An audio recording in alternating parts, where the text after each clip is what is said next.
නිවාඩු පාඩුවේ ගෙදරට වෙලා ඉදිද්දී මට හිතුණා පොඩි දෙයක් ඔයාලට කතා කරන්න ඕනේ කියලා.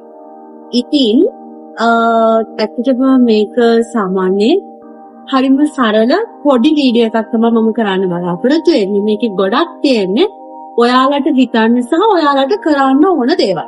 ඉතින් එහෙනම් අපි යමු අදත් අපේ වීඩියෝ එකට.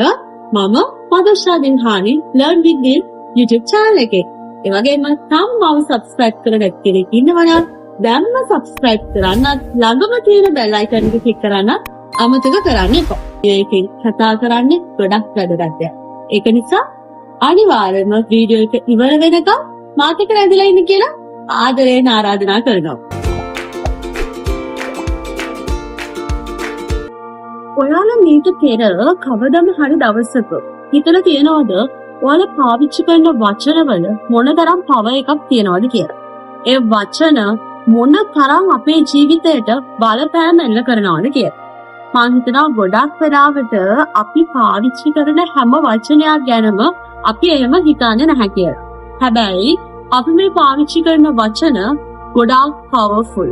අපි හැම වෙලේම හිතනවා නම් මට ඒක බෑ, මටමයි එහෙම වෙන්නේ, අනේ මම දන්නේ මටමයි හැමදාම මේ දේවල්, හරිම අමාරුයි, හරි මහන්සි, වැඩ ගොඩයි, එපා වෙනවා, කොච්චර කරත් හොඳක් නෑ. මෙන්න මේ වගේ දේවල් හිතනවා නම් ඇත්තටම මම කියන්නේ අපිට තවත් වෙන්නේ ඒ වගේ දේවල් මත. මොකද අපි කලින් කතා කරලා තියෙනවා වගේම අපේ යටිසිත දන්නේ නැහැ අපි මේ කියන දේවල්. එයා දන්නේ අපේ feelings. අපි ඒ හිතන දේවල් එහෙම නැත්නම් ඒ කියන දේවලුත් එක්ක අපේ ඇඟට feel වෙන්නේ හරිම negative feeling එකක් තමයි එන්නේ. ඒකට අපේ යටිසිත හිතන්නේ ඔයාට ඕන මේකද? හරි මම මේක දෙන්නම්. අන්න ඒ වගේ දෙයක් තමයි ඇත්තටම සිද්ධ වෙන්නේ. ඉතින් අපේ වචන වලට ලොකු power එකක් තියෙනවා. ඒක නිසා අපි වචන පාවිච්චි කරනකොට හරිම පරිස්සමෙන් ඒ වගේම හොඳ අවධානයෙන් පාවිච්චි කරන්න ඕනේ. ඉතින් අපි බලමු අපි කොහොමද අපි මේ ඉදිරියදා ජීවිතේදී පාවිච්චි කරන වචන වෙනස් කරන්නේ සහ අඳුරගන්නේ කියන එක ගැන. මේ විශ්වය ගොඩක් වෙලාවට අහුම්කම් දෙන්නේ අපි ඇඟ මහන්සි වෙලා කරන දේවල් වලටත් වඩා අපේ කටින් පිට වෙන වචනත් එක්ක තමයි ගොඩක් වෙලාවට වචන වලට තමයි මේ විශ්වය අහුම්කම් දෙන්නේ. ඉතින් ඒක නිසාම තමයි මම කියන්නේ අපි මේ පාවිච්චි කරන වචන හරිම පරිස්සමෙන් පාවිච්චි කරන්න ඕන කියලා. එහෙනම් දැන් බලමු මොනවද අපි ඒකට කරන්න ඕනේ කියලා. පළවෙනි දේ තමයි අපි මුලින්ම දැනගන්න ඕන අපි මොනවද පාවිච්චි කරන්නේ කියලා. ගොඩක් වෙලාවට අපි හිතන්න බුලම් මම හරිම පොසිටිව්. මම පොසිටිව් දේවල් තමයි කතා බහ කරන්නේ. මගේ නෙගටිව් දේවල් නැහැ කියලා. හැබැයි අපි සමහර වෙලාවද අපි දන්නේ නැහැ. අපි ගොඩක් වෙලාවට විහිළුවට හරි ගොඩක් කතා කරන්නේ නෙගටිව් දේවල් වෙන්න පුළුවන්. ඒක නිසා අපි මුලින්ම බලමු අපි කතා කරන්නේ පොසිටිව් දේවල්ද එහෙමත් නැත්නම් නෙගටිව් දේවල්ද කියලා අපි කොහොමද ලිස්ට් කරගන්නේ අඳුරගන්නේ කියන එක. මුලින්ම කරන්න ඕන මෙන්න මේකයි. මුලින්ම අපි දවසක් තෝරගෙන ඒ දවසේ අපි කතා බහ කරන දේවල් ඔෆිස් එකේදී, ගෙදරදී, යාළුවෝ එක්ක, අම්මා තාත්තා එක්ක, බොයිෆ්‍රෙන්ඩ් එක්ක, හස්බන්ඩ් එක්ක, කඩේකට ගියපුවාම මගතටදී හම්බෙන අයත් එක්ක අපි කතා කරන හැම දෙයක්ම ගොඩක් වෙලාවට ඒ කියන්නේ ගොඩක් කතා කරන දේවල් මොනවද කියලා ලිස්ට් ඩවුන් කරගන්න ඕනේ. ඒ කියන්නේ ගෙදරදී අපි මොනවද වැඩිපුර කතා කරන්නේ? ජොබ් එක කරන වෙලාවේ ඔෆිස් එකේදී මොනවද වැඩිපුර කතා කරන්නේ? යාළුවෝ සෙට් වුණාම මොනවද කතා කරන්නේ? මෙන්න මේ විදිහට දවස් කිහිපයක් තෝරගෙන ලිස්ට් ඩවුන් කරගන්න ඕනේ. ඒක තමයි පළවෙනි සහ වැදගත්ම දේ. මොකද අපි මුලින්ම දැනගන්න ඕන අපි කතා කරන්නේ මොනවද කියන එක ගැන. ඒ කියන්නේ ගොඩක් පොසිටිව් දේවල්ද එහෙමත් නැත්නම් නොදැනීම නෙගටිව් දේවල්ද අපි ගොඩක් කතා කරන්නේ කියන එක මුලින්ම අපි අයිඩෙන්ටිෆයි කරගන්න ඕනේ. එහෙම අඳුරගන්න පුළුවන් වුණොත් තමයි අපිට පුළුවන් එතනින් එහාට ගිහිල්ලා අපි මොකක්ද කරන්න ඕනේ කියන එක බලන්න. හරි. අපි දැන් අපි අඳුරගත්තානේ මොනවද අපි වැඩිපුරම කතා කරන්නේ කියලා. දැන් මේ ටික ඔක්කොම අපි ළඟ තියෙනවා ලිස්ට් 3-4ක් තියෙන්න පුළුවන්. මේකට බලන්න මොනවද මම කතා කරන නෙගටිව් දේවල්. මටමනේ වෙන්නේ. අපිටම නේද බම් මෙහෙම වෙන්නේ. හැමදාම මොකක් හරි ප්‍රශ්නයක් මෙන්න මේ වගේ මට හරිම මහන්සි මට කම්මැලි මට මේක කරන්න හිතෙන්නේ මෙන්න මේ වගේ වචන මේ වගේ වාක්‍ය ඔයාගේ ලිස්ට් එකේ අනිවාර්යෙන්ම ඇති. එතකොට මොකක්ද අපි දැන් කරන්න ඕන? හරි මම කතා කරන නෙගටිව් දේවල් ටික මම දැනගත්තා. මම දැන් ඒක දන්නවනේ කියලා ඉන්න එකද? අපි කරන්න ඕන මේ නෙගටිව් දේවල් ටික පොසිටිව් විදිහට හරවගෙන ඒක කතා කරන්න අපිව පුරුදු කරගන්න එක. එක එක්සැම්පල් එකක් ගමු.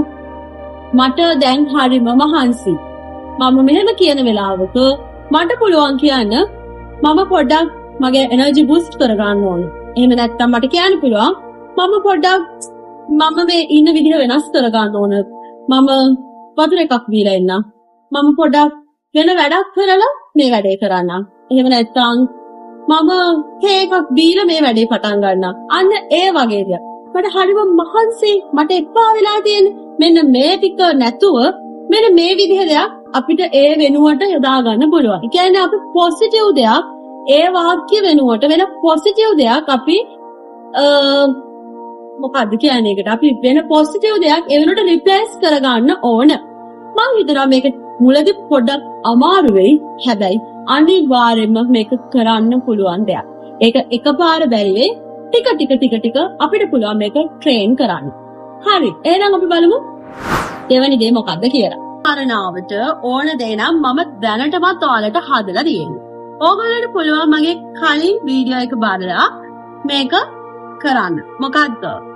අපිවම බල ගන්නවන අපිවම මොටිවේට් කරන affirmations. එහෙමත් නැත්නම් අපිවම බලව ගන්නවන්න පුළුවන් වාක්‍ය කාණ්ඩ ටිකක් නිර්මාණය කරගන්න එක.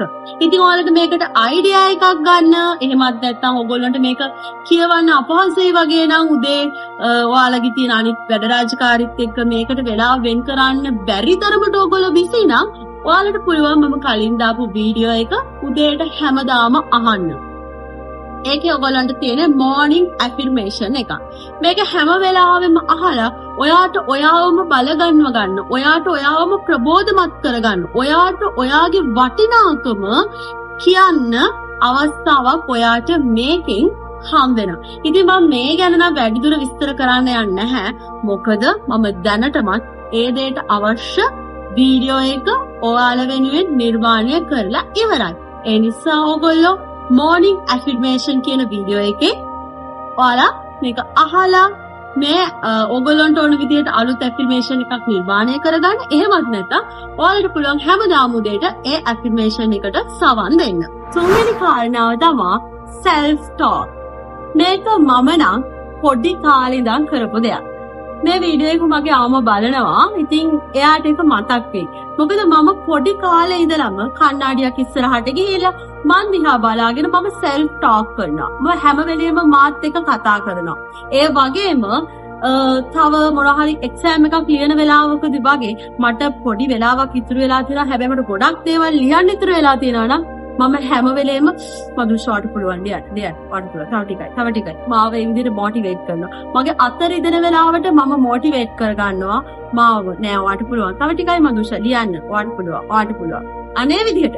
ඒ වගේම සමහර වෙලාවට මට දුක හිතුන වෙලාවට මම මාත් එක්කම කතා කරනවා.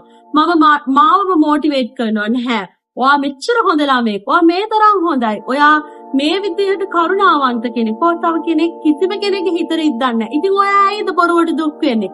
අන්න ඒ විදිහට මං හැම වෙලේම මාත් එක්ක කතා කරනවා. මම ගොඩක් වෙලාවට මගේ හොඳම යාළුවා කරගන්නේ මාව.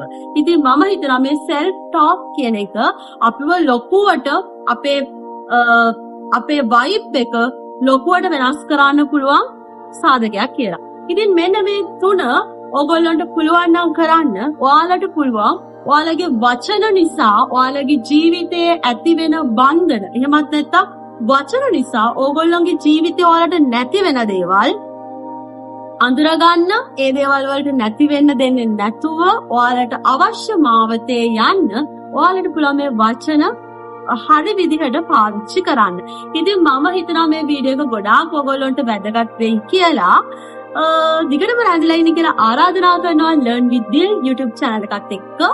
ඉතින් ඔයාලට මොන හරි ප්‍රශ්න තියෙනවා නම් මගේ FB page එකට හරි එහෙම නැත්නම් comment එකක් විදියට හරි මට යොමු කරන්න අමතක කරන්න එපා. ඉතින් අපිට පුළුවන් විදිහට අපි ළඟ තියෙන දැනුම share කරගෙන මේ law of attraction, positive thinking ගැන ඉගෙන ගමු. ඒ දේවල් අපි අපේ ජීවිතයට එකතු කරගමු, අපේ ජීවිතය වෙනස් කරගමු කියන බලාපොරොත්තුවෙන් අදට ගිහින් එන්නම්.